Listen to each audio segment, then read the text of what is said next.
themselves, they leave their clothes behind and wear only the fluffy white bathrobes hanging on pegs in the bathroom and paper slippers by the bed. There's a sign outside their door that points at the path. To the park. This is somehow amusing and lightens their spirits. They walk hand in hand down the path, feeling a bit giddy in the airy bathrobes, until they reach the edge of a dark woods.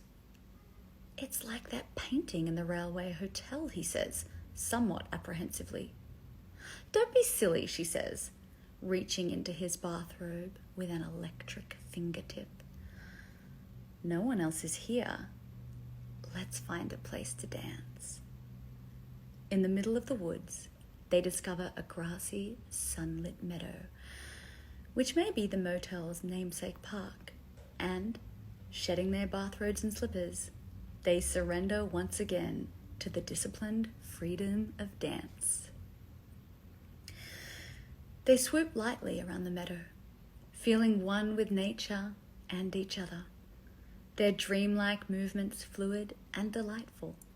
Oh, joy, she says. Then, as though under the spell of the dance itself, they find themselves wheeling down the darkening path into the trees. Whoa, he exclaims, trying to slow down. She is giggling, but she's also frightened. They stagger to a stop, skinning their knees as they tumble. They creep back up the path to the meadow, gripped by the fear that the meadow might not be there. It's there, but their robes and slippers aren't. Oh no, the room key was in my bathrobe pocket. They pause at the edge of the woods to see who might be watching, then dash to the locked cabin door. They bang their hips and shoulders against it, but it won't give. He breaks a window to unlock it, raises it as high as it will go. Not high enough for him, but with her robe off, she's able to slither through. This whole misadventure is almost funny, he thinks, watching her wriggling backside slowly disappear and open the front door from the inside. There's nothing funny about this, she says when she sees his face. Comedy always ruins everything, one of them is thinking. Distantly, they hear applause. Hopefully it's coming from the game show on the TV, the sound now on. I hate it here, she says, snapping the TV off and her skirt on. I want to go back to the railway hotel. He's already into his jeans and loafers, but the railway hotel is booked solid until at least 7:30. She glances at her watch. I almost don't remember my husband, she says. I remember my wife, he says. She's going to be very angry. What time is it? I think it's Wednesday. They kiss cheeks and, booking the hotel, make a date to meet again under the station clock. She arrives the day and time agreed on. But he's not there. She's hurt, but also vaguely relieved. She glances up at the clock. She's too early. Well, she should probably wait. She thinks about his soapy hands and recovers a trace of nostalgia and desire. From across the arrival hall, her husband waves at her, smiling. Was she supposed to meet him here? She waves back. Luckily, she's dressed in her customary suede jacket and boots. He, meanwhile, is in a meeting, an appointment he couldn't miss. He ends it as quickly as he can and dashes to the train station, still in his business suit, loosening his tie as he trots along. He's late, and when he reaches the clock, she's not there. Has she been here and gone? He's disappointed. After that little jog, he could use a shower, so maybe he should keep the hotel booking. He could bounce on and off the bed again. How did they do that? On his own, he'd only break a leg. He strokes his mustache tuft, glances up at the clock, smiles wistfully. He was right. Roman numerals. And that was Under the Clock by Robert Coover.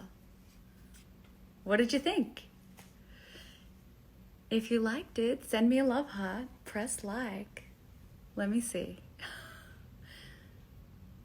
If you would like to read the article on your own time, click on the link in Playboy's bio. You can find Robert Coover's Under the Clock there. And you can also find more of me. So make sure you click the link in Playboy's bio. You can sign up for weekly Playboy content. And make sure you follow me at theangelawhite. And you can check out more of me on my OnlyFans. You can get there by simply going to angelawhite.tv or onlyfans.com/AngelaWhite. But make sure you follow me on Instagram at theangelawhite.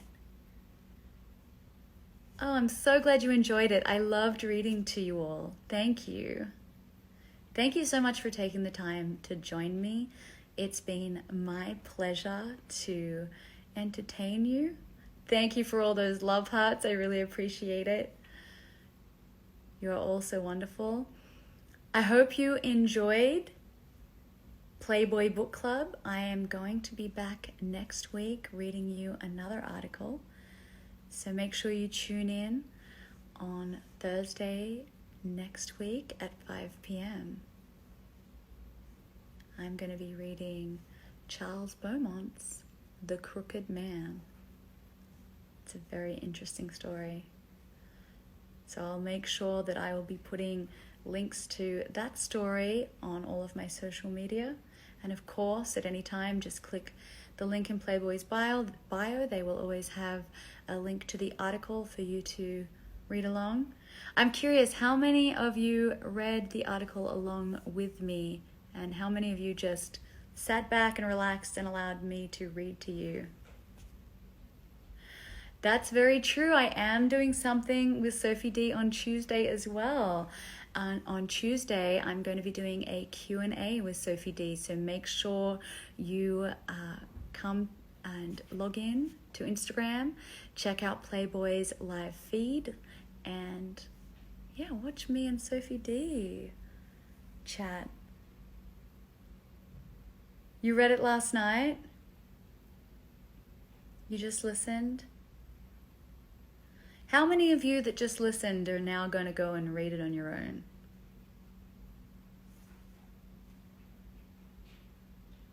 It's going to be lots of fun, Keith. I hope you are able and have time to join me on Tuesday with Sophie D, and again next week on Thursday for The Crooked Man. Oh, thank you. That's so sweet. Well, again, thank you all so much for joining me. Of course, see more of me in the link in Playboy's bio. Follow me at theangelawhite and check out all of the new content that I'm creating during this lockdown, during quarantine on my OnlyFans, onlyfans.com/AngelaWhite or angelawhite.tv. Thank you again. I hope you enjoyed this live feed, and I will see you all next week. Bye, everyone.